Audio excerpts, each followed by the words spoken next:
بسم الله الرحمن الرحيم ಪರಮ ದಯಾಮಯನು ಕರುಣಾನಿಧಿಯೂ ಆಗಿರುವ ಅಲ್ಲಾಹುವಿನ ನಾಮದಿಂದ سورة أنزلناها وفرضناها وأنزلنا فيها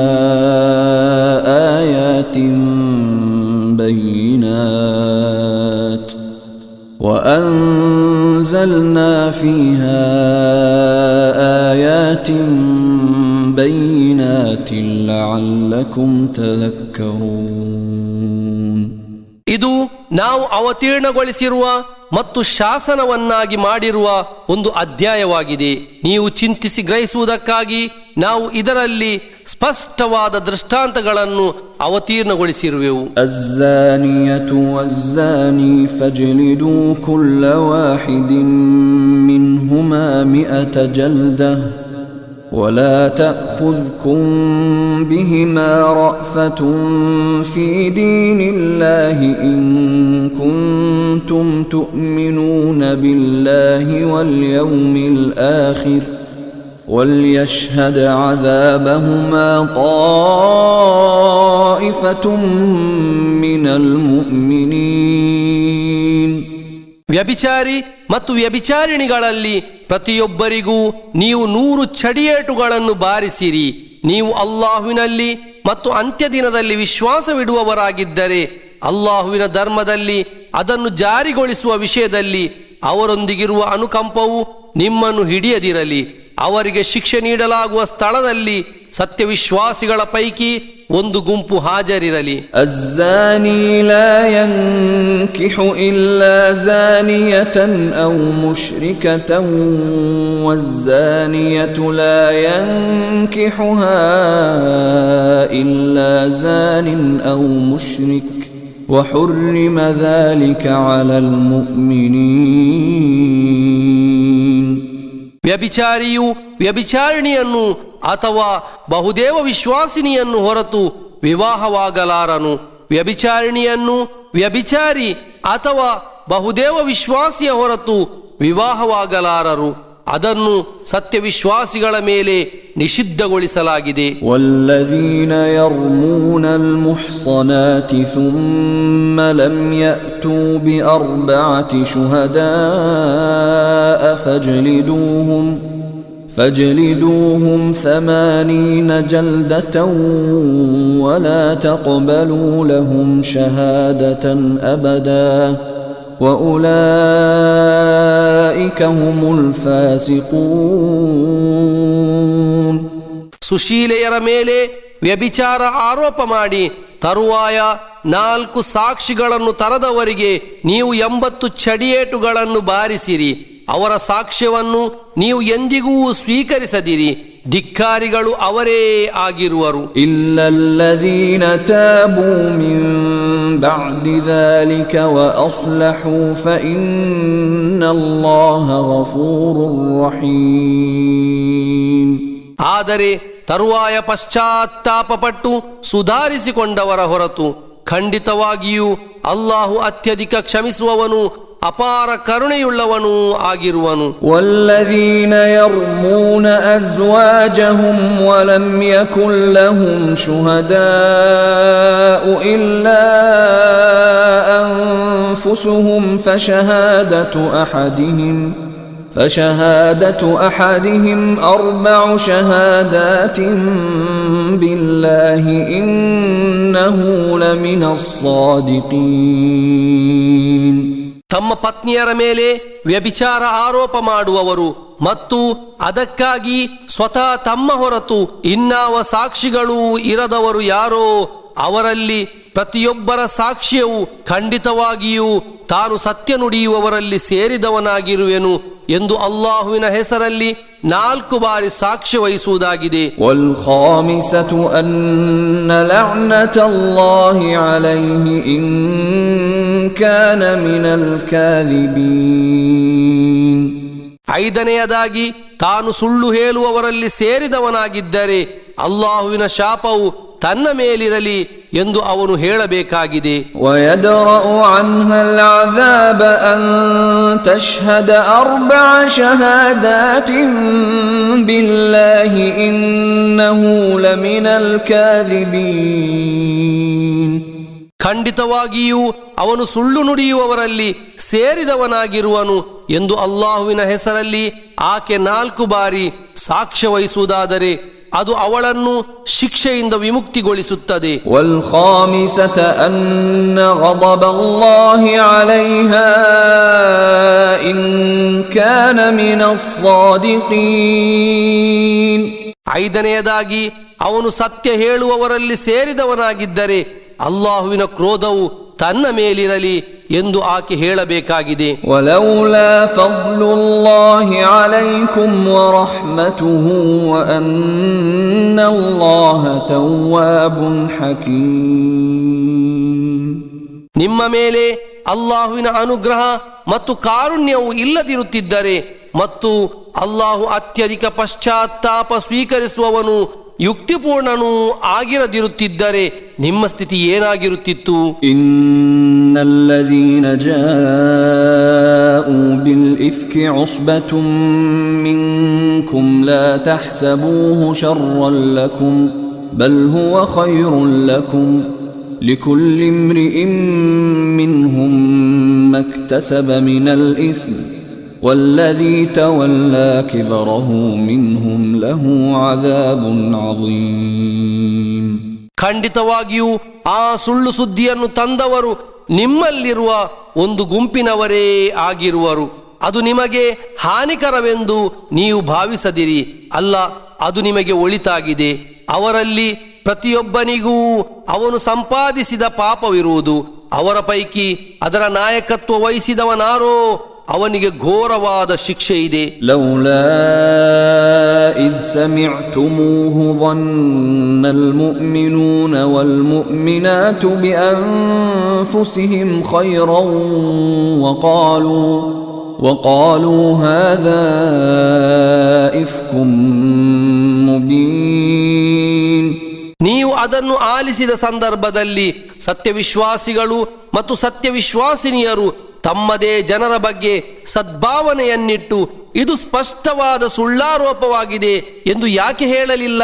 ಲೌಲಾ ಜಾಊ ಅಲೈಹಿ ಬಿಅರ್ಬಅತಿ ಶುಹದಾ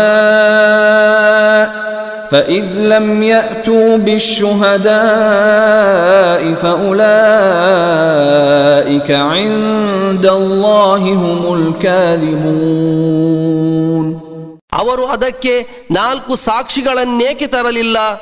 ಅವರು ಸಾಕ್ಷಿಗಳನ್ನು ತರದಿರುವುದರಿಂದ ಅಲ್ಲಾಹುವಿನ ಬಳಿ ಮಿಥ್ಯವಾದಿಗಳು ಅವರೇ ಆಗಿರುವರು. ವಲೌಲಾ ಫದ್ಲುಲ್ಲಾಹಿ ಅಲೈಕುಂ ವರಹ್ಮತುಹು ಫಿದ್ ದುನ್ಯಾ ವಲ್ ಆಖಿರತಿ ಲಮಸ್ಸಕುಂ ಫೀಮಾ ಅಫದ್ತುಂ ಫೀಹಿ ಅದಾಬುನ್ ಅಜೀಮ್. ಇಹಲೋಕದಲ್ಲೂ ಪರಲೋಕದಲ್ಲೂ ನಿಮ್ಮ ಮೇಲೆ ಅಲ್ಲಾಹುವಿನ ಅನುಗ್ರಹ ಮತ್ತು ಕಾರುಣ್ಯವು ಇಲ್ಲದಿರುತ್ತಿದ್ದರೆ ನೀವು ಈ ಮಾತುಕತೆಯಲ್ಲಿ ತೊಡಗಿರುವ ಕಾರಣ ಘೋರ ಶಿಕ್ಷೆಯು ನಿಮ್ಮನ್ನು ಸ್ಪರ್ಶಿಸುತ್ತಿತ್ತು. ಇದ್ ತಲಕ್ಕೌನಹು ಬಿಅಲ್ಸಿನತಿಕುಂ ವತಕೂಲೂನ ಬಿಅಫ್ವಾಹಿಕುಂ ಮಾ ಲೈಸ ಲಕುಂ ಬಿಹಿ ಇಲ್ಮ್ وتقولون بأفواهكم ما ليس لكم به علم وتحسبونه هينا وهو عند الله عظيم. ನೀವು ನಿಮ್ಮ ನಾಲಿಗೆಗಳಿಂದ ಅದನ್ನು ಸ್ವೀಕರಿಸುತ್ತಲೂ ನಿಮಗೆ ಯಾವುದೇ ಅರಿವಿಲ್ಲದಿರುವುದನ್ನು ನಿಮ್ಮ ಬಾಯಿ ಮೂಲಕ ನೀವು ಉಚ್ಚರಿಸುತ್ತಲೂ ಇದ್ದ ಸಂದರ್ಭ ನೀವು ಅದನ್ನೊಂದು ಕ್ಷುಲ್ಲಕ ವಿಷಯವೆಂದು ಭಾವಿಸುವಿರಿ. ಆದರೆ ಅಲ್ಲಾಹುವಿನ ಬಳಿ ಅದು ಮಹಾ ವಿಷಯವಾಗಿದೆ. ವಲೌಲಾ ಇದ್ ಸಮಿಅ್ತುಮೂಹು ಕುಲ್ತುಂ ಮಾ ಯಕೂನು ಲನಾ ಅನ್ ನತಕಲ್ಲಮ ಬಿಹಾದಾ ಸುಬ್ಹಾನಕ ಹಾದಾ ಬುಹ್ತಾನುನ್ ಅಜೀಮ್. ನೀವು ಅದನ್ನು ಆಲಿಸಿದ ಸಂದರ್ಭದಲ್ಲಿ ಇದರ ಬಗ್ಗೆ ಮಾತನಾಡುವುದು ನಮಗೆ ಯುಕ್ತವಾದುದಲ್ಲ. ಓ ಅಲ್ಲಾಹ್, ನೀನು ಪರಮ ಪಾವನನು, ಇದೊಂದು ಮಹಾ ಆರೋಪವಾಗಿದೆ ಎಂದು ನೀವೇಕೆ ಹೇಳಲಿಲ್ಲ? ಯಇದುಕುಮುಲ್ಲಾಹು ಅನ್ ತಊದು ಲಿಮಿಸ್ಲಿಹಿ ಅಬದನ್ ಇನ್ ಕುಂತುಂ ಮುಅ್ಮಿನೀನ್. ನೀವು ಸತ್ಯವಿಶ್ವಾಸಿಗಳಾಗಿದ್ದರೆ ಇದರಂತಿರುವುದನ್ನು ನೀವೆಂದೂ ಪುನರಾವರ್ತಿಸದಿರುವ ಸಲುವಾಗಿ ಅಲ್ಲಾಹು ನಿಮಗೆ ಉಪದೇಶ ನೀಡುತ್ತಿರುವನು. ವಯುಬಯ್ಯಿನುಲ್ಲಾಹು ಲಕುಮುಲ್ ಆಯಾತ್ ವಲ್ಲಾಹು ಅಲೀಮುನ್ ಹಕೀಮ್. ಅಲ್ಲಾಹು ನಿಮಗೆ ದೃಷ್ಟಾಂತಗಳನ್ನು ವಿವರಿಸಿಕೊಡುತ್ತಿರುವನು. ಅಲ್ಲಾಹು ಸರ್ವಜ್ಞನು, ಯುಕ್ತಿಪೂರ್ಣನೂ ಆಗಿರುವನು. ಇನ್ನಲ್ಲದೀನ ಯುಹಿಬ್ಬೂನ ಅನ್ ತಶೀಅಲ್ ಫಾಹಿಶತು ಫಿಲ್ಲದೀನ ಆಮನೂ ಲಹುಂ ಅದಾಬುನ್ ಅಲೀಮುನ್ ಫಿದ್ ದುನ್ಯಾ ವಲ್ ಆಖಿರತಿ ವಲ್ಲಾಹು ಯಅಲಮು ವ ಅಂತುಂ ಲಾ ತಅಲಮೂನ್. ಖಂಡಿತವಾಗಿಯೂ ಸತ್ಯವಿಶ್ವಾಸಿಗಳ ಮಧ್ಯೆ ನೀಚ ಕೃತ್ಯವು ಪ್ರಚಾರವಾಗುವುದನ್ನು ಇಷ್ಟಪಡುವವರು ಯಾರೋ ಅವರಿಗೆ ಇಹಲೋಕದಲ್ಲೂ ಪರಲೋಕದಲ್ಲೂ ಯಾತನಾಮಯ ಶಿಕ್ಷೆ ಇದೆ. ಅಲ್ಲಾಹು ಅರಿಯುವನು, ನೀವು ಅರಿಯಲಾರಿರಿ. ವಲೌಲಾ ಫದ್ಲುಲ್ಲಾಹಿ ಅಲೈಕುಂ ವರಹ್ಮತುಹು ವಅನ್ನಲ್ಲಾಹ ರഊಫುರ್ ರಹೀಮ್. ನಿಮ್ಮ ಮೇಲೆ ಅಲ್ಲಾಹುವಿನ ಅನುಗ್ರಹ ಮತ್ತು ಕಾರುಣ್ಯವು ಇಲ್ಲದಿರುತ್ತಿದ್ದರೆ ಮತ್ತು ಅಲ್ಲಾಹು ಅತ್ಯಧಿಕ ದಯೆಯುಳ್ಳವನು ಅಪಾರ ಕರುಣೆಯುಳ್ಳವನು ಆಗಿರದಿರುತ್ತಿದ್ದರೆ ನಿಮ್ಮ ಸ್ಥಿತಿ ಏನಾಗಿರುತ್ತಿತ್ತು? ಯಾ ಅಯ್ಯುಹಲ್ಲದೀನ ಆಮನೂ ಲಾ ತತ್ತಬಿಉ ಖುತುವಾತಿಶ್ ಶೈತಾನ್ ومن يتبع خطوات الشيطان فإنه يأمر بالفحشاء والمنكر ولولا فضل الله عليكم ورحمته ما زكى منكم من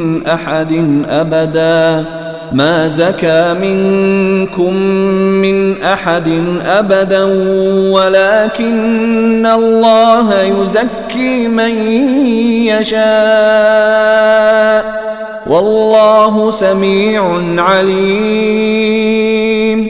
ಓ ಸತ್ಯವಿಶ್ವಾಸಿಗಳೇ, ನೀವು ಸೈತಾನನ ಹೆಜ್ಜೆ ಗುರುತುಗಳನ್ನು ಹಿಂಬಾಲಿಸದಿರಿ. ಯಾರಾದರೂ ಸೈತಾನನ ಹೆಜ್ಜೆ ಗುರುತುಗಳನ್ನು ಹಿಂಬಾಲಿಸುವುದಾದರೆ ಖಂಡಿತವಾಗಿಯೂ ಅವನು, ಅಂದರೆ ಸೈತಾನನು, ನೀಚಕೃತ್ಯ ಮತ್ತು ದುರಾಚಾರವನ್ನು ಮಾಡಲು ಆದೇಶಿಸುವನು. ನಿಮ್ಮ ಮೇಲೆ ಅಲ್ಲಾಹುವಿನ ಅನುಗ್ರಹ ಮತ್ತು ಕಾರುಣ್ಯವು ಇಲ್ಲದಿರುತ್ತಿದ್ದರೆ ನಿಮ್ಮ ಪೈಕಿ ಯಾರೂ ಎಂದಿಗೂ ಪರಿಶುದ್ಧತೆಯನ್ನು ಪಡೆಯುತ್ತಿರಲಿಲ್ಲ. ಆದರೆ ಅಲ್ಲಾಹು ಅವನಿಚ್ಛಿಸುವವರಿಗೆ ಪರಿಶುದ್ಧತೆಯನ್ನು ನೀಡುವನು. ಅಲ್ಲಾಹು ಎಲ್ಲವನ್ನು ಆಲಿಸುವವನು, ಅರಿಯುವವನು ಆಗಿರುವನು. ವಲಾ ಯಅತಲಿ ಉಲುಲ್ ಫದ್ಲಿ ಮಿನ್ಕುಂ ವಸ್ಸಅತಿ ಅನ್ ಯುಅತೂ ಉಲಿಲ್ ಕುರ್ಬಾ ವಲ್ ಮಸಾಕೀನ ವಲ್ ಮುಹಾಜಿರೀನ ಫೀ ಸಬೀಲಿಲ್ಲಾಹ್ ವಲ್ಯಅಫೂ ವಲ್ಯಸ್ಫಹೂ ಅಲಾ ತುಹಿಬ್ಬೂನ ಅನ್ ಯಗ್ಫಿರಲ್ಲಾಹು ಲಕುಂ ವಲ್ಲಾಹು ಗಫೂರುರ್ ರಹೀಮ್. ಕುಟುಂಬ ಸಂಬಂಧಿಕರಿಗೆ, ಬಡವರಿಗೆ ಮತ್ತು ಅಲ್ಲಾಹುವಿನ ಮಾರ್ಗದಲ್ಲಿ ಊರನ್ನು ಬಿಟ್ಟು ಬಂದವರಿಗೆ ಏನನ್ನೂ ಕೊಡಲಾರೆವೆಂದು ನಿಮ್ಮ ಪೈಕಿ ಶ್ರೇಷ್ಠತೆ ಮತ್ತು ಆರ್ಥಿಕ ಸಾಮರ್ಥ್ಯವಿರುವವರು ಪ್ರತಿಜ್ಞೆ ಮಾಡದಿರಲಿ. ಅವರು ಮನ್ನಿಸಲಿ ಮತ್ತು ಕ್ಷಮಿಸಲಿ. ಅಲ್ಲಾಹು ನಿಮಗೆ ಕ್ಷಮಿಸುವುದನ್ನು ನೀವು ಇಷ್ಟಪಡುವುದಿಲ್ಲವೇ? ಅಲ್ಲಾಹು ಅತ್ಯಧಿಕ ಕ್ಷಮಿಸುವವನು, ಅಪಾರ ಕರುಣೆಯುಳ್ಳವನು ಆಗಿರುವನು. ಇನ್ನಲ್ಲದೀನ ಯರ್ಮೂನಲ್ ಮುಹ್ಸನಾತಿಲ್ ಗಾಫಿಲಾತಿಲ್ ಮುಅ್ಮಿನಾತಿ ಲುಇನೂ ಫಿದ್ ದುನ್ಯಾ ವಲ್ ಆಖಿರತಿ ವಲಹುಂ ಅದಾಬುನ್ ಅಜೀಮ್. ಸುಶೀಲೆಯರಾದ ಮತ್ತು ನೀಚಕೃತ್ಯದ ಬಗ್ಗೆ ಪರಿವೆಯೂ ಇಲ್ಲದ ಸತ್ಯವಿಶ್ವಾಸಿನಿಯರ ಮೇಲೆ ಸುಳ್ಳಾರೋಪ ಮಾಡುವವರು ಯಾರೋ ಖಂಡಿತವಾಗಿಯೂ ಅವರು ಇಹಲೋಕದಲ್ಲೂ ಪರಲೋಕದಲ್ಲೂ ಶಪಿಸಲ್ಪಟ್ಟಿರುವರು. ಅವರಿಗೆ ಭೀಕರವಾದ ಶಿಕ್ಷೆ ಇರುವುದು. يوم تشهد عليهم ألسنتهم وأيديهم وأرجلهم بما كانوا يعملون. ಅವರು ಮಾಡುತ್ತಿದ್ದುದರ ಬಗ್ಗೆ ಅವರ ನಾಲಗೆಗಳು, ಕೈಗಳು ಮತ್ತು ಕಾಲುಗಳು ಅವರ ವಿರುದ್ಧ ಸಾಕ್ಷಿ ನುಡಿಯುವ ದಿನದಂದು ಆ ಶಿಕ್ಷೆ ಇರುವುದು. يومئذ يوفيهم الله دينهم الحق ويعلمون أن الله هو الحق المبين. ಅಂದು ಅಲ್ಲಾಹು ಅವರಿಗೆ ಅವರ ನಿಜವಾದ ಪ್ರತಿಫಲವನ್ನು ಪೂರ್ಣವಾಗಿ ನೀಡುವನು. ಪ್ರತ್ಯಕ್ಷವಾಗಿರುವ ಪರಮ ಸತ್ಯ ಅಲ್ಲಾಹು ಆಗಿರುವನು ಎಂದು ಅವರು ಅರಿತುಕೊಳ್ಳುವರು. الخبيثات للخبيثين والخبيثون للخبيثات والطيبات للطيبين والطيبون للطيبات أولئك مبرؤون مما يقولون لهم مغفرة ورزق كريم. ನೀಚ ಸ್ತ್ರೀಯರು ನೀಚ ಪುರುಷರಿಗೆ ಮತ್ತು ನೀಚ ಪುರುಷರು ನೀಚ ಸ್ತ್ರೀಯರಿಗಾಗಿರುವರು. ಉತ್ತಮ ಸ್ತ್ರೀಯರು ಉತ್ತಮ ಪುರುಷರಿಗೆ ಮತ್ತು ಉತ್ತಮ ಪುರುಷರು ಉತ್ತಮ ಸ್ತ್ರೀಯರಿಗಾಗಿರುವರು. ಇವರು ಅಂದರೆ ನೀಚರು ಹೇಳುತ್ತಿರುವುದರಿಂದಲ್ಲ, ಅವರು ಅಂದರೆ ಉತ್ತಮರು ನಿರಪರಾಧಿಗಳಾಗಿರುವರು. ಅವರಿಗೆ ಪಾಪ ಮುಕ್ತಿಯೂ ಗೌರವಾರ್ಹವಾದ ಅನ್ನಾಧಾರವೂ ಇರುವುದು. ಯಾ ಅಯ್ಯುಹಲ್ಲದೀನ ಆಮನೂ ಲಾ ತದ್ಖುಲೂ ಬುಯೂತನ್ ಗೈರ ಬುಯೂತಿಕುಂ ಹತ್ತಾ ತಸ್ತಅನಿಸೂ ವ ತುಸಲ್ಲಿಮೂ ಅಲಾ ಅಹ್ಲಿಹಾ ذلكم خير لكم لعلكم تذكرون. ಓ ಸತ್ಯವಿಶ್ವಾಸಿಗಳೇ, ನಿಮ್ಮದ್ದಲ್ಲದ ಮನೆಗಳನ್ನು ಆ ಮನೆಯವರೊಂದಿಗೆ ಅನುಮತಿ ಕೇಳಿ ಅವರಿಗೆ ಸಲಾಂ ಹೇಳುವ ತನಕ ನೀವು ಪ್ರವೇಶಿಸದಿರಿ. ಅದು ನಿಮಗೆ ಉತ್ತಮವಾಗಿದೆ. ನೀವು ಚಿಂತಿಸಿ ಗ್ರಹಿಸುವವರಾಗಲೂ ಬಹುದು. فإن لم تجدوا فيها أحدا فلا تدخلوها حتى يؤذن لكم وإن قيل لكم ارجعوا فارجعوا هو أزكى لكم والله بما تعملون عليم. ಅಲ್ಲಿ ನೀವು ಯಾರನ್ನು ಕಾಣದಿದ್ದರೆ ನಿಮಗೆ ಅನುಮತಿ ಸಿಗುವ ತನಕ ನೀವು ಅವುಗಳನ್ನು ಪ್ರವೇಶಿಸದಿರಿ. ಮರಳಿ ಹೋಗಿರಿ ಎಂದು ನಿಮ್ಮೊಂದಿಗೆ ಹೇಳಲಾದರೆ ಮರಳಿ ಹೋಗಿರಿ. ಅದು ನಿಮಗೆ ಅತ್ಯಂತ ಪರಿಶುದ್ಧವಾದುದಾಗಿದೆ. ನೀವು ಮಾಡುತ್ತಿರುವುದರ ಬಗ್ಗೆ ಅಲ್ಲಾಹು ಅರಿವುಳ್ಳವನಾಗಿರುವನು. ಲೈಸ ಅಲೈಕುಂ ಜುನಾಹುನ್ ಅನ್ ತದ್ಖುಲೂ ಬುಯೂತನ್ ಗೈರ ಮಸ್ಕೂನತಿನ್ ಫೀಹಾ ಮತಾಉನ್ ಲಕುಂ ವಲ್ಲಾಹು ಯಅಲಮು ಮಾ ತುಬ್ದೂನ ವಮಾ ತಕ್ತುಮೂನ್. ಜನವಾಸವಿಲ್ಲದ ನಿಮ್ಮ ಯಾವುದಾದರೂ ಬಳಕೆಗಾಗಿರುವಂತಹ ಮನೆಗಳನ್ನು ಪ್ರವೇಶಿಸುವುದರಲ್ಲಿ ನಿಮಗೆ ದೋಷವಿಲ್ಲ. ನೀವು ಬಹಿರಂಗಪಡಿಸುವುದನ್ನು ಮರೆಮಾಚುವುದನ್ನು ಅಲ್ಲಾಹು ಅರಿಯುವನು. ಕುಲ್ ಲಿಲ್ ಮುಅ್ಮಿನೀನ ಯಗುದ್ದೂ ಮಿನ್ ಅಬ್ಸಾರಿಹಿಂ ವಯಹ್ಫಜೂ ಫುರೂಜಹುಂ ذلك ಅಜ್ಕಾ ಲಹುಂ ಇನ್ನಲ್ಲಾಹ ಖಬೀರುಂ ಬಿಮಾ ಯಸ್ನಊನ್.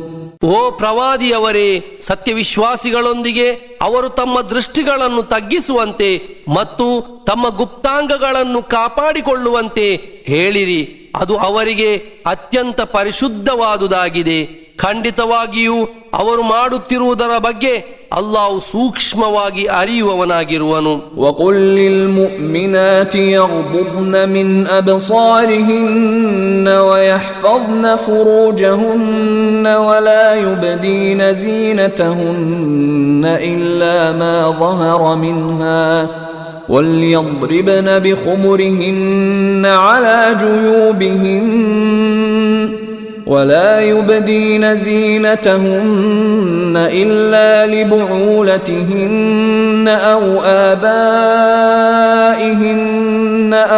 آباء بعولتهن أو أبنائهن أو أبنائهن أو أبناء بعولتهن أو إخوانهن أو بني إخوانهن أو بني أخواتهن أو نسائهن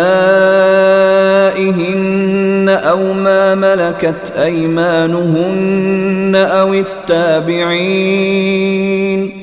أو التابعين غير أولي الإربة من الرجال أو الطفل الذين لم يظهروا على عورات النساء ولا يضربن بأرجلهن ليعلم ما يخفين من زينتهن وتوبوا إلى الله جميعا أيها المؤمنون لعلكم تفلحون. ಸತ್ಯವಿಶ್ವಾಸಿನಿಯರೊಂದಿಗೆ ಅವರು ತಮ್ಮ ದೃಷ್ಟಿಗಳನ್ನು ತಗ್ಗಿಸುವಂತೆ ಮತ್ತು ತಮ್ಮ ಗುಪ್ತಾಂಗಗಳನ್ನು ಕಾಪಾಡಿಕೊಳ್ಳುವಂತೆ ಹೇಳಿರಿ. ತಮ್ಮ ಸೌಂದರ್ಯದಿಂದ ಪ್ರಕಟವಾದುದರ ಹೊರತು ಬೇರಾವುದನ್ನು ಅವರು ಪ್ರದರ್ಶಿಸದಿರಲಿ. ಅವರು ತಮ್ಮ ಶಿರವಸ್ತ್ರಗಳನ್ನು ತಮ್ಮ ಎದೆಗಳ ಮೇಲೆ ಎಳೆದುಕೊಳ್ಳಲಿ. ತಮ್ಮ ಪತಿಯಂದಿರು, ತಮ್ಮ ತಂದೆಯಂದಿರು, ತಮ್ಮ ಪತಿಯ ತಂದೆಯಂದಿರು, ತಮ್ಮ ಪುತ್ರರು, ತಮ್ಮ ಪತಿಯ ಪುತ್ರರು, ತಮ್ಮ ಸಹೋದರರು, ತಮ್ಮ ಸಹೋದರ ಪುತ್ರರು, ತಮ್ಮ ಸಹೋದರಿ ಪುತ್ರರು, ಮುಸ್ಲಿಂ ಸ್ತ್ರೀಯರು, ತಮ್ಮ ಬಲಗೈಗಳು ಸ್ವಾಧೀನದಲ್ಲಿಟ್ಟುಕೊಂಡವರು ಅಂದರೆ ಗುಲಾಮರು, ಲೈಂಗಿಕಾಸಕ್ತಿಯುಳ್ಳವರಲ್ಲದ ಪುರುಷ ಸೇವಕರು, ಸ್ತ್ರೀಯರ ಖಾಸಗಿ ಭಾಗಗಳ ಬಗ್ಗೆ ಪರಿವೆ ಇರದ ಮಕ್ಕಳು ಮುಂತಾದವರ ಹೊರತು ಇನ್ನಾರಿಗೂ ಅವರು ತಮ್ಮ ಸೌಂದರ್ಯವನ್ನು ತೋರಿಸದಿರಲಿ. ತಾವು ಮರೆಮಾಚುವ ತಮ್ಮ ಸೌಂದರ್ಯವನ್ನು ಅರಿಯುವಂತೆ ಮಾಡುವ ಸಲುವಾಗಿ ಕಾಲನ್ನು ನೆಲಕ್ಕೆ ಬಡಿಯದಿರಲಿ. ಓ ಸತ್ಯವಿಶ್ವಾಸಿಗಳೇ, ನೀವೆಲ್ಲರೂ ಅಲ್ಲಾಹುವಿನೆಡೆಗೆ ಪಶ್ಚಾತ್ತಾಪಪಟ್ಟು ಮರಳಿರಿ, ನೀವು ಯಶಸ್ವಿಯಾಗಲೂಬಹುದು. وأنكحوا الأيام منكم والصالحين من عبادكم وإمائكم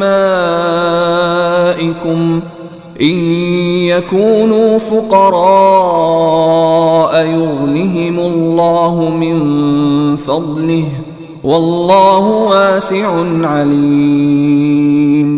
ನಿಮ್ಮಲ್ಲಿರುವ ಅವಿವಾಹಿತರಿಗೆ ಮತ್ತು ನಿಮ್ಮ ಗುಲಾಮರ ಪೈಕಿ ಹಾಗೂ ಗುಲಾಮ ಸ್ತ್ರೀಯರ ಪೈಕಿ ಸಜ್ಜನರಾಗಿರುವವರಿಗೆ ನೀವು ವಿವಾಹ ಮಾಡಿಸಿರಿ. ಅವರು ಬಡವರಾಗಿದ್ದರೆ ಅಲ್ಲಾಹು ತನ್ನ ಅನುಗ್ರಹದಿಂದ ಅವರಿಗೆ ಐಶ್ವರ್ಯವನ್ನು ನೀಡುವನು. ಅಲ್ಲಾಹು ವಿಶಾಲ ಸಾಮರ್ಥ್ಯವುಳ್ಳವನು, ಸರ್ವಜ್ಞನೂ ಆಗಿರುವನು. وَلْيَسْتَعْفِفِ الَّذِينَ لَا يَجِدُونَ نِكَاحًا حَتَّى يُغْنِيَهُمُ اللَّهُ مِنْ فَضْلِهِ وَالَّذِينَ يَبْتَغُونَ الْكِتَابَ مِمَّا مَلَكَتْ أَيْمَانُكُمْ فَكَاتِبُوهُمْ إِنْ عَلِمْتُمْ فِيهِمْ خَيْرًا وآتوهم مما لله الذي آتاكم ولا تكرهوا فتياتكم على البغاء إن أردنا تحصنا لتبتغوا عرض الحياة الدنيا ومن يكرههن فإن الله من بعد إكراههن غفور رحيم. ವಿವಾಹವಾಗಲು ಸಾಮರ್ಥ್ಯವಿಲ್ಲದವರು ಅವರಿಗೆ ಅಲ್ಲಾಹು ತನ್ನ ಅನುಗ್ರಹದಿಂದ ಸ್ವಾವಲಂಬನೆಯನ್ನು ಒದಗಿಸುವ ತನಕ ಚಾರಿತ್ರ್ಯವನ್ನು ಕಾಪಾಡಿಕೊಳ್ಳಲಿ. ನಿಮ್ಮ ಬಲಗೈಗಳು ಸ್ವಾಧೀನದಲ್ಲಿಟ್ಟುಕೊಂಡಿರುವವರ ಅಂದರೆ ಗುಲಾಮರ ಪೈಕಿ ವಿಮೋಚನಾ ಕರಾರು ಮಾಡಲು ಬಯಸುವವರಾರೋ ಅವರಲ್ಲಿ ಒಳಿತಿದೆ ಎಂದು ನೀವು ಅರಿತಿರುವುದಾದರೆ ಅವರೊಂದಿಗೆ ನೀವು ವಿಮೋಚನಾ ಕರಾರು ಮಾಡಿರಿ. ಅಲ್ಲಾಹು ನಿಮಗೆ ನೀಡಿದ ಸಂಪತ್ತಿನಿಂದ ಅವರಿಗೂ ನೀಡಿ ಸಹಾಯ ಮಾಡಿರಿ. ನಿಮ್ಮ ಗುಲಾಮ ಸ್ತ್ರೀಯರು ಸುಶೀಲೆಯರಾಗಿ ಬದುಕಲು ಬಯಸುವುದಾದರೆ ಐಹಿಕ ಲಾಭಗಳನ್ನು ಆಶಿಸಿ ಅವರನ್ನು ವೇಶ್ಯಾವೃತ್ತಿಗೆ ಬಲವಂತಪಡಿಸದಿರಿ. ಯಾರಾದರೂ ಅವರನ್ನು ಬಲವಂತಪಡಿಸುವುದಾದರೆ ಅವರು ಅಂದರೆ ಗುಲಾಮ ಸ್ತ್ರೀಯರು ಬಲವಂತದಿಂದಾಗಿ ತಪ್ಪೆಸಗಿದ ನಂತರ ಖಂಡಿತವಾಗಿಯೂ ಅಲ್ಲಾಹು ಅತ್ಯಧಿಕ ಕ್ಷಮಿಸುವವನು ಅಪಾರ ಕರುಣೆಯುಳ್ಳವನು ಆಗಿರುವನು. وَلَقَدْ أَنزَلْنَا إِلَيْكُمْ آيَاتٍ مُبَيِّنَاتٍ وَمَثَلًا مِنَ الَّذِينَ خَلَوْا مِنْ قَبْلِكُمْ وَمَوْعِظَةً لِلْمُتَّقِينَ. ಖಂಡಿತವಾಗಿಯೂ ನಾವು ನಿಮಗೆ ಸ್ಪಷ್ಟವಾದ ದೃಷ್ಟಾಂತಗಳನ್ನು ಅವತೀರ್ಣಗೊಳಿಸಿರುವೆವು. ನಿಮಗಿಂತ ಮುಂಚೆ ಗತಿಸಿದವರ ಚರಿತ್ರೆಗಳಿಂದ ಉದಾಹರಣೆಗಳನ್ನು ಮತ್ತು ಭಯಭಕ್ತಿ ಪಾಲಿಸುವವರಿಗೆ ಉಪದೇಶವನ್ನು ಅವತೀರ್ಣಗೊಳಿಸಿರುವೆವು. ಅಲ್ಲಾಹು ನೂರುಸ್ ಸಮಾವಾತಿ ವಲ್ ಅರ್ದ್ ಮಸಲು ನೂರಿಹಿ ಕಮಿಷ್ಕಾತಿನ್ ಫೀಹಾ ಮಿಸ್ಬಾಹ್ المصباح في زجاجة الزجاجة كأنها كوكب دري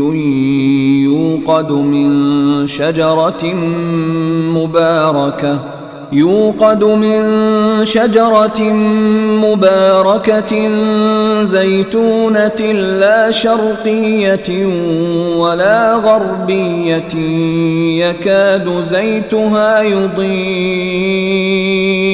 يكاد زيتها يضيء ولو لم تمسسه نار نور على نور يهدي الله لنوره من يشاء ويضرب الله الأمثال للناس والله بكل شيء عليم. ಅಲ್ಲಾಹು ಆಕಾಶಗಳ ಮತ್ತು ಭೂಮಿಯ ಪ್ರಕಾಶವಾಗಿರುವನು. ಅವನ ಪ್ರಕಾಶದ ಉಪಮೆಯು ಗೋಡೆಯಲ್ಲಿ ದೀಪವನ್ನಿಡಲು ನಿರ್ಮಿಸಲಾದ ಒಂದು ಮಾಡದಂತಿದೆ. ಅದರಲ್ಲೊಂದು ದೀಪವಿದೆ. ದೀಪವು ಒಂದು ಗಾಜಿನ ಒಳಗಿದೆ. ಗಾಜು ಜ್ವಲಿಸುವ ಒಂದು ನಕ್ಷತ್ರದಂತಿದೆ. ಪೂರ್ವ ದಿಕ್ಕಿನದ್ದಾಗಲಿ ಅಥವಾ ಪಶ್ಚಿಮ ದಿಕ್ಕಿನದ್ದಾಗಲಿ ಅಲ್ಲದ ಅನುಗ್ರಹೀತವಾದ ಒಂದು ಆಲಿವ್ ಮರದಿಂದ ಅದಕ್ಕೆ ಅಂದರೆ ದೀಪಕ್ಕೆ ಇಂಧನವನ್ನು ಹೊಯ್ಯಲಾಗುತ್ತಿದೆ. ಅದರ ಎಣ್ಣೆಯನ್ನು ಬೆಂಕಿಯು ಸ್ಪರ್ಶಿಸದಿದ್ದರೂ ಅದು ಮಿನುಗುವಂತಿದೆ. ಪ್ರಕಾಶದ ಮೇಲೆ ಪ್ರಕಾಶ.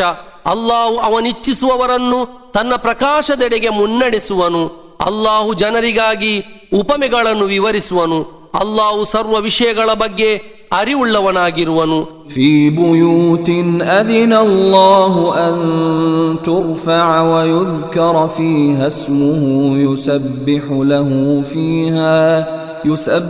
ಲಹು ಫೀಹಾ ಬಿಲ್ ಗುದುವ್ವಿ ವಲ್ ಆಸಾಲ್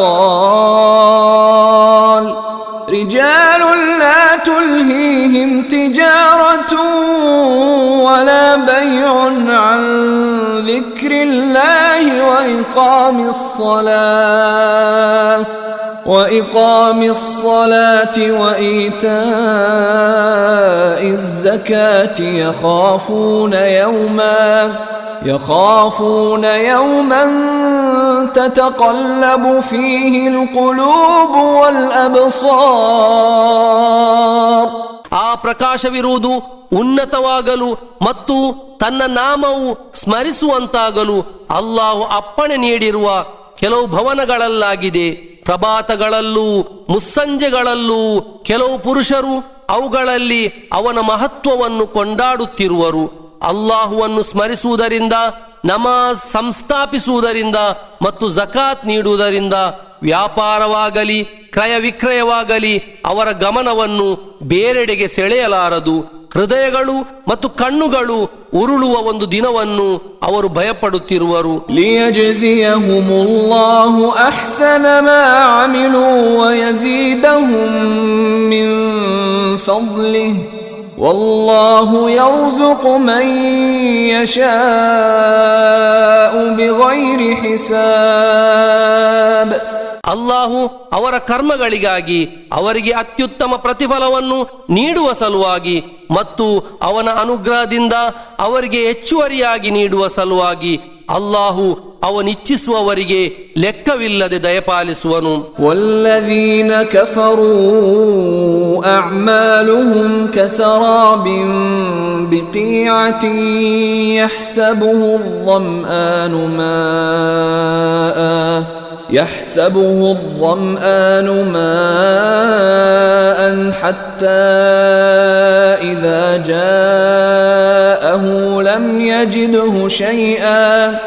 حتى إذا جاءه لم يجده شيئا ووجد الله عنده فوفاه حسابه والله سريع الحساب.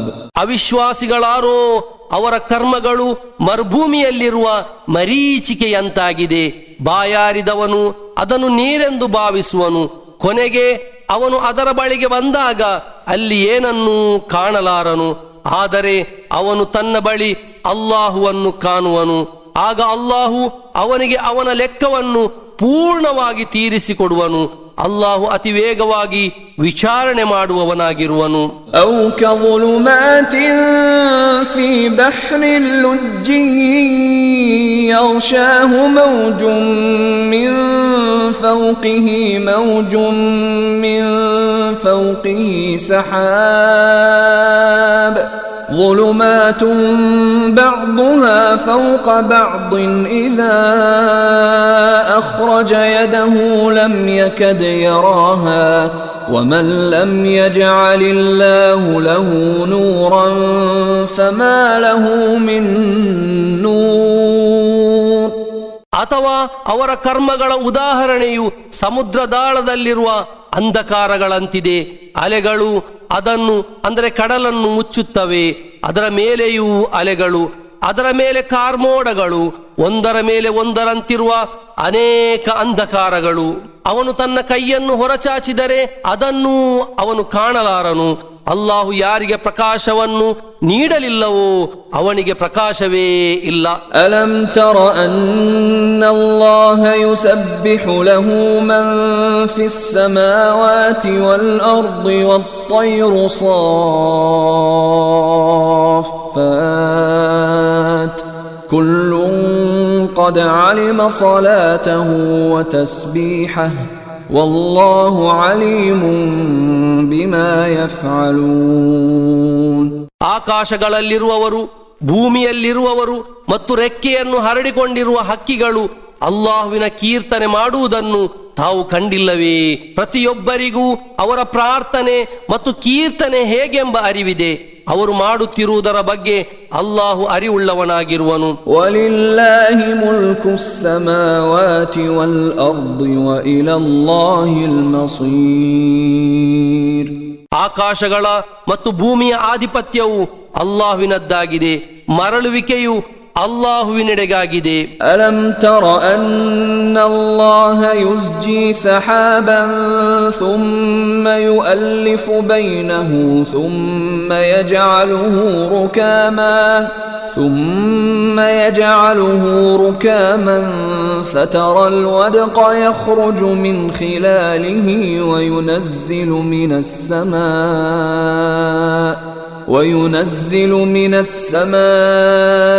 من جبال فيها من برد فيصيب به من يشاء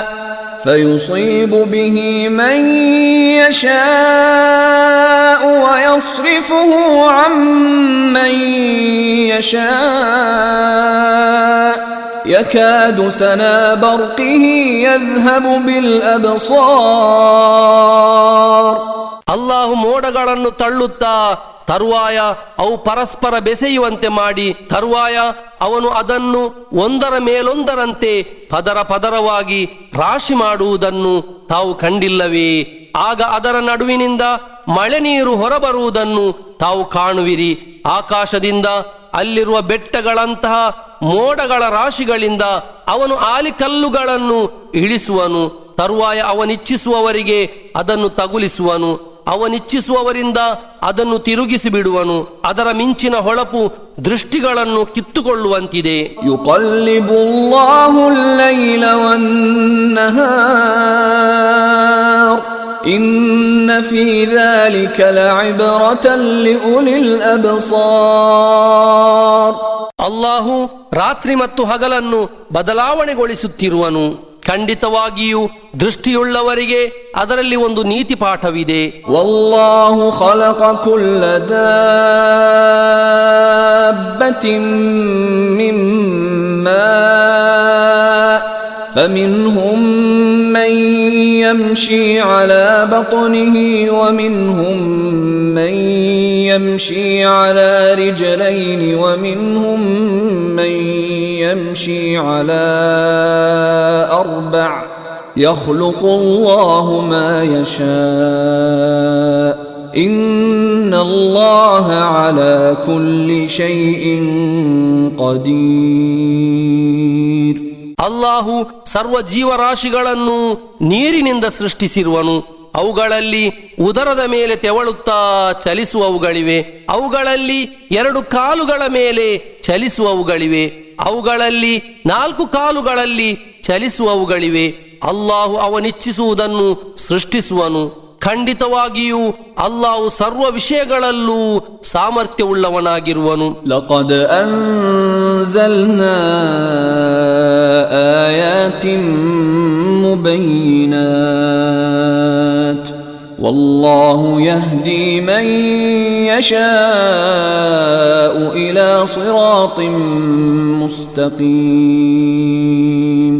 ವಾಸ್ತವವನ್ನು ಸ್ಪಷ್ಟಗೊಳಿಸುವ ದೃಷ್ಟಾಂತಗಳನ್ನು ನಾವು ಅವತೀರ್ಣಗೊಳಿಸಿರುವೆವು. ಅಲ್ಲಾಹು ಅವನಿಚ್ಛಿಸುವವರನ್ನು ನೇರವಾದ ಮಾರ್ಗದೆಡೆಗೆ ಮುನ್ನಡೆಸುವನು. ವಯಕೂಲೂನ ಆಮನ್ನಾ ಬಿಲ್ಲಾಹಿ ವಬಿರ್ರಸೂಲಿ ವಅತಅನಾ ಥುಮ್ಮ ಯತವಲ್ಲಾ ಫರೀಕುಂ ಮಿನ್ಹುಂ ಮಿನ್ ಬಅದಿ ذلك وما أولئك بالمؤمنين. ನಾವು ಅಲ್ಲಾಹುವಿನಲ್ಲೂ ಸಂದೇಶವಾಹಕರಲ್ಲೂ ವಿಶ್ವಾಸವಿಟ್ಟಿರುವೆವು ಮತ್ತು ಅನುಸರಿಸುತ್ತಿರುವೆವು ಎಂದು ಅವರು ಹೇಳುವರು. ತರುವಾಯ ಅದರ ಬಳಿಕವೂ ಅವರ ಪೈಕಿ ಒಂದು ಗುಂಪು ವಿಮುಖರಾಗಿ ಹೋಗುತ್ತಾರೆ. ಅಂತಹವರು ವಿಶ್ವಾಸಿಗಳೇ ಅಲ್ಲ. وَإِذَا دُعُوا إِلَى اللَّهِ وَرَسُولِهِ لِيَحْكُمَ بَيْنَهُمْ إِذَا فَرِيقٌ مِّنْهُمْ مُعْرِضُونَ. ಪ್ರವಾದಿಯವರು ಅವರ ಮಧ್ಯೆ ತೀರ್ಪು ನೀಡುವ ಸಲುವಾಗಿ ಅವರನ್ನು ಅಲ್ಲಾಹುವಿನೆಡೆಗೆ ಮತ್ತು ಸಂದೇಶವಾಹಕರೆಡೆಗೆ ಕರೆಯಲಾದರೆ ಅವರ ಪೈಕಿ ಒಂದು ಗುಂಪು ತಿರುಗಿ ನಡೆಯುವರು. وَإِن يَكُن لَّهُمُ الْحَقُّ يَأْتُوا إِلَيْهِ مُذْعِنِينَ. ಸತ್ಯವು ಅವರ ಪರವಾಗಿದ್ದರೆ ಅವರು ಅವರೆಡೆಗೆ ಅಂದರೆ ಪ್ರವಾದಿಯೆಡೆಗೆ ವಿನಮ್ರರಾಗಿ ಬರುವರು. ಅಫೀ ಕುಲೂಬಿಹಿಂ ಮರದುನ್ ಅಮ್ ಇರ್ತಾಬೂ ಅಮ್ ಯಖಾಫೂನ ಅನ್ ಯಹೀಫ ಅಲ್ಲಾಹು ಅಲೈಹಿಂ ವರಸೂಲುಹು ಬಲ್ ಉಲೈಕ ಹುಮುಲ್ ಝಾಲಿಮೂನ್. ಅವರ ಹೃದಯಗಳಲ್ಲಿ ಯಾವುದಾದರೂ ರೋಗವಿದೆಯೇ ಅಥವಾ ಅವರಿಗೆ ಅನುಮಾನವಿದೆಯೇ ಅಥವಾ ಅಲ್ಲಾಹು ಮತ್ತು ಅವನ ಸಂದೇಶವಾಹಕರು ಅವರೊಂದಿಗೆ ಅನ್ಯಾಯವೆಸಗುವರೆಂದು ಅವರು ಭಯಪಡುತ್ತಿರುವರೇ? ಅಲ್ಲ, ಅಕ್ರಮಿಗಳು ಅವರೇ ಆಗಿರುವರು. ಇನ್ನಮಾ ಕಾನ ಕೌಲಲ್ ಮುಅ್ಮಿನೀನ ಇಜಾ ದುಊ ಇಲಾ ಅಲ್ಲಾಹಿ ವ ರಸೂಲಿಹಿ ಲಿಯಹ್ಕುಮ ಬೈನಹುಂ ಅನ್ ಯಕೂಲೂ ಸಮಿಅನಾ ವ ಅತಅನಾ ವ ಉಲೈಕ ಹುಮುಲ್ ಮುಫ್ಲಿಹೂನ್. ಪ್ರವಾದಿಯವರು ತಮ್ಮ ಮಧ್ಯೆ ತೀರ್ಪು ನೀಡುವ ಸಲುವಾಗಿ ಸತ್ಯವಿಶ್ವಾಸಿಗಳನ್ನು ಅಲ್ಲಾಹುವಿನೆಡೆಗೆ ಮತ್ತು ಸಂದೇಶವಾಹಕರೆಡೆಗೆ ಕರೆಯಲಾದರೆ ಅವರ ಮಾತು ನಾವು ಆಲಿಸಿರುವೆವು ಮತ್ತು ಅನುಸರಿಸಿರುವೆವು ಎಂದು ಮಾತ್ರವಾಗಿರುವುದು. ಯಶಸ್ವಿಯಾದವರು ಅವರೇ ಆಗಿರುವರು. ومن يطع الله ورسوله ويخشى الله ويتقه فأولئك هم الفائزون. ಯಾರು ಅಲ್ಲಾಹುವನ್ನು ಮತ್ತು ಸಂದೇಶವಾಹಕರನ್ನು ಅನುಸರಿಸುವನು, ಅಲ್ಲಾಹುವನ್ನು ಭಯಪಟ್ಟು ಅವನ ಬಗ್ಗೆ ಎಚ್ಚರವಾಗಿರುವನು, ಜಯಗಳಿಸಿದವರು ಅವರೇ ಆಗಿರುವರು. وأقسموا بالله جهد أيمانهم لئن أمرتهم ليخرجن قل لا تقسموا طاعة معروفة إن الله خبير بما تعملون. ತಾವು ಅವರೊಂದಿಗೆ ಆಜ್ಞಾಪಿಸಿದರೆ ಅವರು ಖಂಡಿತವಾಗಿಯೂ ಹೊರಟು ಬರುವರೆಂದು ಅಲ್ಲಾಹುವಿನ ಮೇಲೆ ಅವರಿಗೆ ಪ್ರಮಾಣ ಮಾಡಲು ಸಾಧ್ಯವಾಗುವ ವಿಧಗಳಲ್ಲೆಲ್ಲ ಪ್ರಮಾಣ ಮಾಡಿ ಅವರು ಹೇಳಿದರು. ತಾವು ಹೇಳಿರಿ, ನೀವು ಪ್ರಮಾಣ ಮಾಡಬೇಡಿರಿ, ನೈಜವಾದ ಅನುಸರಣೆಯನ್ನು ಪಾಲಿಸಿರಿ. ಖಂಡಿತವಾಗಿಯೂ ನೀವು ಮಾಡುತ್ತಿರುವುದರ ಬಗ್ಗೆ ಅಲ್ಲಾಹು ಸೂಕ್ಷ್ಮವಾಗಿ ಅರಿಯುವವನಾಗಿರುವನು. قل أطيعوا الله وأطيعوا الرسول فإن تولوا فإنما عليه ما حمل وعليكم ما حملتم وإن تطيعوه تهتدوا وما على الرسول إلا البلاغ المبين. ಹೇಳಿರಿ, ನೀವು ಅಲ್ಲಾಹುವನ್ನು ಅನುಸರಿಸಿರಿ ಮತ್ತು ಸಂದೇಶವಾಹಕರನ್ನು ಅನುಸರಿಸಿರಿ. ನೀವು ವಿಮುಖರಾಗುವುದಾದರೆ ಅವರ ಅಂದರೆ ಪ್ರವಾದಿಯವರ ಹೊಣೆಯು ಅವರಿಗೆ ವಹಿಸಿಕೊಡಲಾದ ವಿಷಯದಲ್ಲಿ ಮಾತ್ರವಾಗಿದೆ. ನಿಮ್ಮ ಹೊಣೆಯು ನಿಮಗೆ ವಹಿಸಿಕೊಡಲಾದ ವಿಷಯಗಳಲ್ಲಾಗಿದೆ. ನೀವು ಅವರನ್ನು ಅನುಸರಿಸುವುದಾದರೆ ನೀವು ಸನ್ಮಾರ್ಗವನ್ನು ಪಡೆಯುವಿರಿ. ಸಂದೇಶವಾಹಕರ ಹೊಣೆಯು ಸಂದೇಶವನ್ನು ಸ್ಪಷ್ಟವಾಗಿ ತಲುಪಿಸಿಕೊಡುವುದು ಮಾತ್ರವಾಗಿದೆ. وعد الله الذين آمنوا منكم وعملوا الصالحات ليستخلفنهم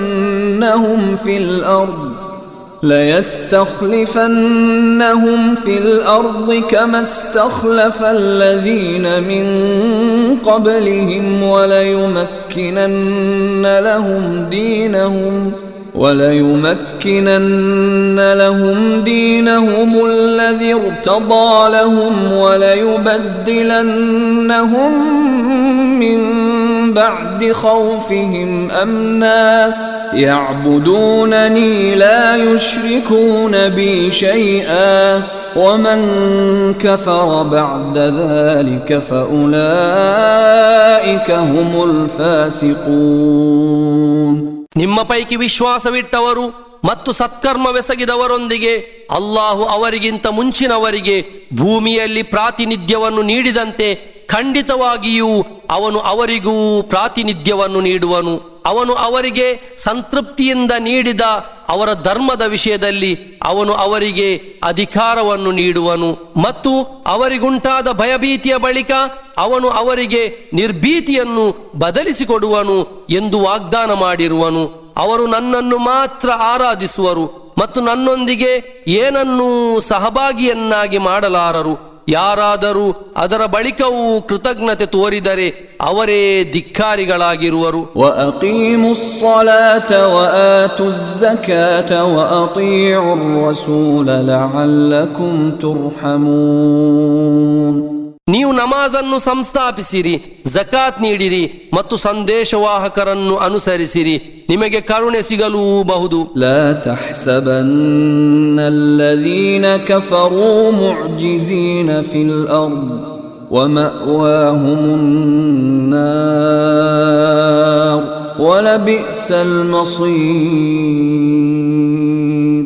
ಸತ್ಯ ನಿಷೇಧಿಗಳು ಭೂಮಿಯಲ್ಲಿ ಅಲ್ಲಾಹುವನ್ನು ಸೋಲಿಸುವವರೆಂದು ತಾವು ಭಾವಿಸದಿರಿ. ಅವರ ವಾಸಸ್ಥಳವು ನರಕವಾಗಿದೆ, ತಲುಪಲಿರುವ ಆ ಸ್ಥಳವು ಅತ್ಯಂತ ನಿಕೃಷ್ಟವಾಗಿದೆ. يا أيها الذين آمنوا ليستأذنكم الذين ملكت أيمانكم والذين لم يبلغوا الحلم منكم 3 مرات من قبل صلاة الفجر وحين تضعون ثيابكم من الظهيرة ومن بعد صلاة العشاء 3 عورات لكم ليس عليكم ولا عليهم جناح بعدهن طوافون عليكم بعضكم على بعض كذلك يبين الله لكم الآيات والله عليم حكيم. ಓ ಸತ್ಯವಿಶ್ವಾಸಿಗಳೇ, ನಿಮ್ಮ ಬಲಗೈಗಳು ಸ್ವಾಧೀನದಲ್ಲಿಟ್ಟುಕೊಂಡಿರುವವರು ಅಂದರೆ ಗುಲಾಮರು ಮತ್ತು ನಿಮ್ಮ ಪೈಕಿ ಹರೆಯವನ್ನು ತಲುಪಿರದವರು 3 ಸಂದರ್ಭಗಳಲ್ಲಿ ನಿಮ್ಮೊಂದಿಗೆ ಪ್ರವೇಶಕ್ಕೆ ಅನುಮತಿಯನ್ನು ಬೇಡಲಿ. ಪ್ರಭಾತ ನಮಾಜ್ಗೆ ಮುಂಚೆ, ಮಧ್ಯಾಹ್ನದ ವೇಳೆ ಮಲಗುವುದಕ್ಕಾಗಿ ನೀವು ನಿಮ್ಮ ಉಡುಪುಗಳನ್ನು ಕಳಚಿಟ್ಟಾಗ ಮತ್ತು ಇಶಾ ನಮಾಜ್ನ ಬಳಿಕ.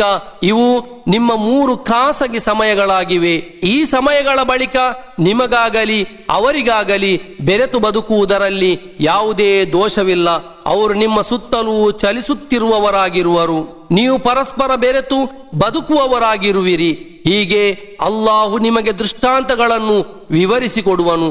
ಅಲ್ಲಾಹು ಸರ್ವಜ್ಞನು ಯುಕ್ತಿಪೂರ್ಣನೂ ಆಗಿರುವನು. وَإِذَا بَلَغَ الْأَطْفَالُ مِنكُمُ الْحُلُمَ فَلْيَسْتَأْذِنُوا كَمَا اسْتَأْذَنَ الَّذِينَ مِن قَبْلِهِمْ كَذَلِكَ يُبَيِّنُ اللَّهُ لَكُمْ آيَاتِهِ وَاللَّهُ عَلِيمٌ حَكِيمٌ. ನಿಮ್ಮಲ್ಲಿ ಸೇರಿದ ಮಕ್ಕಳು ಹರೆಯವನ್ನು ತಲುಪಿದರೆ ಅವರಿಗಿಂತ ಮುಂಚಿನವರು ಅನುಮತಿ ಬೇಡಿದಂತೆ ಅವರೂ ಅನುಮತಿ ಬೇಡಲಿ. ಹೀಗೆ ಅಲ್ಲಾಹು ನಿಮಗೆ ಅವನ ದೃಷ್ಟಾಂತಗಳನ್ನು ವಿವರಿಸಿಕೊಡುತ್ತಿರುವನು. ಅಲ್ಲಾಹು ಸರ್ವಜ್ಞನು ಯುಕ್ತಿಪೂರ್ಣನೂ ಆಗಿರುವನು. والقواعد من النساء اللاتي لا يرجون نكاحا فليس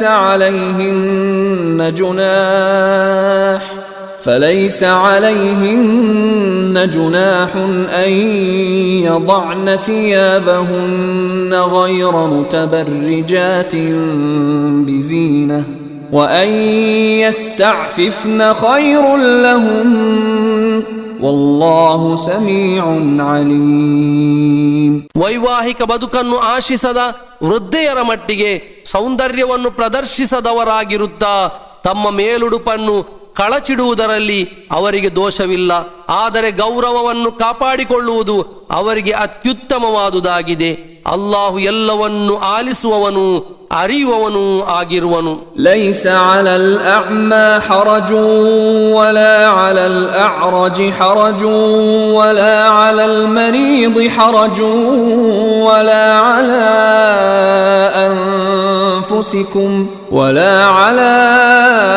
أنفسكم أن تأكلوا من بيوتكم أو بيوت آبائكم أو بيوت أمهاتكم أو بيوت إخوانكم أو بيوت أخواتكم أو بيوت أعمامكم أو بيوت بيوت عماتكم أو بيوت أخوالكم أو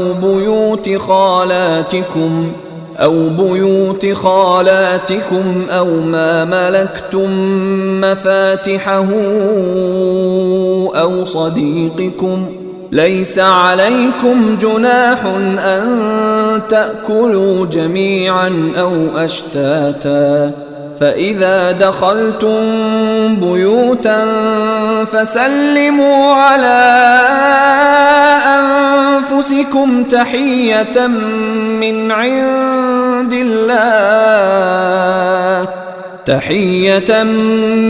عند الله مباركة طيبة كذلك يبين الله لكم الآيات لعلكم تعقلون. ಕುರುಡನ ಮೇಲೆ ದೋಷವಿಲ್ಲ, ಕುಂಟನ ಮೇಲೂ ದೋಷವಿಲ್ಲ, ರೋಗಿಯ ಮೇಲೂ ದೋಷವಿಲ್ಲ. ನೀವು ನಿಮ್ಮ ಮನೆಗಳಲ್ಲಿ, ನಿಮ್ಮ ತಂದೆಯಂದಿರ ಮನೆಗಳಲ್ಲಿ, ನಿಮ್ಮ ತಾಯಂದಿರ ಮನೆಗಳಲ್ಲಿ, ನಿಮ್ಮ ಸಹೋದರರ ಮನೆಗಳಲ್ಲಿ, ನಿಮ್ಮ ಸಹೋದರಿಯರ ಮನೆಗಳಲ್ಲಿ, ನಿಮ್ಮ ಪಿತೃ ಸಹೋದರರ ಮನೆಗಳಲ್ಲಿ, ನಿಮ್ಮ ಪಿತೃ ಸಹೋದರಿಯರ ಮನೆಗಳಲ್ಲಿ, ನಿಮ್ಮ ಮಾತೃ ಸಹೋದರರ ಮನೆಗಳಲ್ಲಿ, ನಿಮ್ಮ ಮಾತೃ ಸಹೋದರಿಯರ ಮನೆಗಳಲ್ಲಿ, ಕೀಲಿ ಕೈಗಳು ನಿಮ್ಮ ವಶದಲ್ಲಿರುವ ಮನೆಗಳಲ್ಲಿ ಅಥವಾ ನಿಮ್ಮ ಸ್ನೇಹಿತರ ಮನೆಗಳಲ್ಲಿ ಆಹಾರ ಸೇವಿಸುವುದರಲ್ಲಿ ನಿಮ್ಮ ಮೇಲೆ ದೋಷವಿಲ್ಲ. ನೀವು ಜೊತೆಯಾಗಿ ಸೇವಿಸುವುದರಲ್ಲಿ ಅಥವಾ ಬೇರೆ ಬೇರೆಯಾಗಿ ಸೇವಿಸುವುದರಲ್ಲೂ ನಿಮ್ಮ ಮೇಲೆ ದೋಷವಿಲ್ಲ. ಆದರೆ ನೀವು ಯಾವುದೇ ಮನೆಯನ್ನು ಪ್ರವೇಶಿಸುವಾಗಲೂ ಅಲ್ಲಾಹುವಿನ ವತಿಯ ಅನುಗ್ರಹೀತವೂ ಪಾವನವೂ ಆಗಿರುವ ಒಂದು ಅಭಿವಂದನೆ ಎಂಬ ನೆಲೆಯಲ್ಲಿ ಪರಸ್ಪರ ಸಲಾಂ ಹೇಳಿರಿ. ಹೀಗೆ ನೀವು ಚಿಂತಿಸಿ ಗ್ರಹಿಸುವುದಕ್ಕಾಗಿ ಅಲ್ಲಾಹು ನಿಮಗೆ ದೃಷ್ಟಾಂತಗಳನ್ನು ವಿವರಿಸಿಕೊಡುತ್ತಿರುವನು. ಇನ್ನಮಲ್ ಮುಅ್ಮಿನೂನ ಅಲ್ಲದೀನ ಆಮನೂ ಬಿಲ್ಲಾಹಿ ವ ರಸೂಲಿಹಿ ವ ಇದಾ ಕಾನೂ ಮಅಹು ಅಲಾ ಅಮ್ರಿನ್ ಜಾಮಿಇನ್ لم يذهبوا حتى يستأذنوه إن الذين يستأذنونك أولئك الذين يؤمنون بالله ورسوله فإذا استأذنوك لبعض شأنهم فأذن لمن شئت منهم واستغفر لهم الله إن الله غفور رحيم. ಸತ್ಯವಿಶ್ವಾಸಿಗಳೆಂದರೆ ಅವರು ಅಲ್ಲಾಹುವಿನಲ್ಲಿ ಮತ್ತು ಅವನ ಸಂದೇಶವಾಹಕರಲ್ಲಿ ವಿಶ್ವಾಸವಿಟ್ಟವರು ಮಾತ್ರವಾಗಿರುವರು. ಯಾವುದಾದರೂ ಸಾರ್ವಜನಿಕ ವಿಷಯದಲ್ಲಿ ಅವರು ಸಂದೇಶವಾಹಕರೊಂದಿಗೆ ಪಾಲ್ಗೊಂಡರೆ ಅವರಲ್ಲಿ ಅನುಮತಿ ಬೇಡದೆ ಅವರು ನಿರ್ಗಮಿಸಲಾರರು. ತಮ್ಮೊಂದಿಗೆ ಅನುಮತಿ ಬೇಡುವವರಾರೋ ಖಂಡಿತವಾಗಿಯೂ ಅವರು ಅಲ್ಲಾಹುವಿನಲ್ಲಿ ಮತ್ತು ಅವನ ಸಂದೇಶವಾಹಕರಲ್ಲಿ ವಿಶ್ವಾಸವಿಟ್ಟವರಾಗಿರುವರು. ತರುವಾಯ ಅವರು ತಮ್ಮ ಯಾವುದಾದರೂ ಅಗತ್ಯಗಳಿಗಾಗಿ ನಿರ್ಗಮಿಸಲು ತಮ್ಮೊಂದಿಗೆ ಅನುಮತಿ ಬೇಡಿದರೆ ಅವರ ಪೈಕಿ ತಾವಿಚ್ಛಿಸುವವರಿಗೆ ತಾವು ಅನುಮತಿ ನೀಡಿರಿ ಮತ್ತು ಅವರಿಗೋಸ್ಕರ ಅಲ್ಲಾಹುವಿನೊಂದಿಗೆ ಪಾಪ ಮುಕ್ತಿಯನ್ನು ಬೇಡಿರಿ. ಖಂಡಿತವಾಗಿಯೂ ಅಲ್ಲಾಹು ಅತ್ಯಧಿಕ ಕ್ಷಮಿಸುವವನು ಅಪಾರ ಕರುಣೆಯುಳ್ಳವನು ಆಗಿರುವನು. ಲಾ ತಜಅಲೂ ದುಆ الرسول بينكم كدعاء بعضكم بعضا قد يعلم الله الذين يتسللون منكم لواذا فليحذر الذين يخالفون عن أمره أن تصيبهم فتنة أو يصيبهم عذاب أليم. ನೀವು ಸಂದೇಶವಾಹಕರ ಕರೆಯನ್ನು ನಿಮ್ಮ ಮಧ್ಯೆ ನಿಮ್ಮಲ್ಲಿ ಕೆಲವರು ಇತರ ಕೆಲವರನ್ನು ಕರೆಯುವಂತೆ ಮಾಡಿಕೊಳ್ಳದಿರಿ. ಇತರರನ್ನು ಮರೆಯಾಗಿ ಹಿಡಿದು ನಿಮ್ಮ ಗುಂಪಿನಿಂದ ಜಾರಿ ಹೋಗುವವರ ಬಗ್ಗೆ ಅಲ್ಲಾಹು ಅರಿಯುತ್ತಾನೆ. ಆದ್ದರಿಂದ ಪ್ರವಾದಿಯವರ ಆಜ್ಞೆಗೆ ವಿರೋಧವಾಗಿ ಸಾಗುವವರು ತಮಗೇನಾದರೂ ಆಪತ್ತು ತಗಲುವುದರ ಬಗ್ಗೆ ಅಥವಾ ಯಾತನಾಮಯ ಶಿಕ್ಷೆ ತಗಲುವುದರ ಬಗ್ಗೆ ಭಯಪಡಲಿ. ಅಲಾ ಇನ್ನ ಲಿಲ್ಲಾಹಿ ಮಾ ಫಿಸ್ ಸಮಾವಾತಿ ವಲ್ ಅರ್ದ್ قد يعلم ما أنتم عليه ويوم يرجعون إليه فينبئهم بما عملوا والله بكل شيء عليم.